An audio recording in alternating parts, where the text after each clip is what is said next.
ఆంధ్రప్రదేశ్లో ఉపాధి హామీ పథకానికి సంబంధించి ప్రభుత్వం కీలక నిర్ణయం తీసుకుంది. ఉపాధి హామీ పథకంలో మోసాలను అరికట్టేందుకు కేంద్రం ఇటీవల కొత్త హాజరు నమోదు విధానాన్ని తీసుకొచ్చిన సంగతి తెలిసిందే.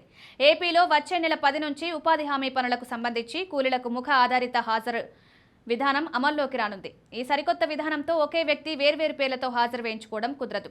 రాష్ట్ర పంచాయతీరాజ్ గ్రామీణాభివృద్ధి శాఖ ఈ ముఖ ఆధారిత హాజరు విధానాన్ని అమలు చేసేందుకు ఏర్పాట్లు చేస్తోంది.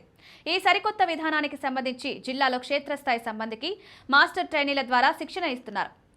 ముఖ ఆధారిత హాజరు, ఫేషియల్ రికగ్నిషన్ అటెండెన్స్ విధానం ద్వారా ఇకపై దొంగ హాజరులకు అడ్డుకట్ట వేయొచ్చంటున్నారు. ఉపాధి హామీ కూలీల ఫోటోలను ఎన్ఎంఎంఎస్ యాప్లో అప్లోడ్ చేస్తారు. ఈ పనులు జరిగే ప్రదేశంలో ఉదయం సాయంత్రం ఫోటోలు తీసి అప్లోడ్ చేస్తారు. దీని ద్వారా ఆన్లైన్లోనే హాజరు వేయడం సాధ్యమవుతుంది. ఒకవేళ ఎవరైనా ఒకరి బదులు మరొకరు హాజరైతే యాప్ వెంటనే గుర్తిస్తుంది. వారి ఫోటోలను అనుమతించదు. దీనివల్ల ఆన్లైన్లో హాజరు వేయడం కుదరదు. అక్రమాలను నివారించడానికి ఈ విధానం ఉపయోగపడుతుందంటున్నారు.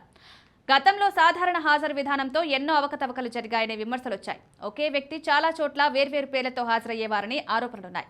ఇప్పుడు ఫోటో అప్లోడ్ చేయడం వల్ల అది సాధ్యం కాదంటున్నారు.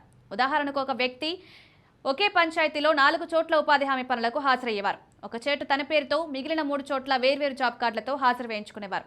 అయితే ఈ ముఖ ఆధారిత అటెండెన్స్ విధానం ఇలాంటి మోసాలను అరికడుతుందంటున్నారు.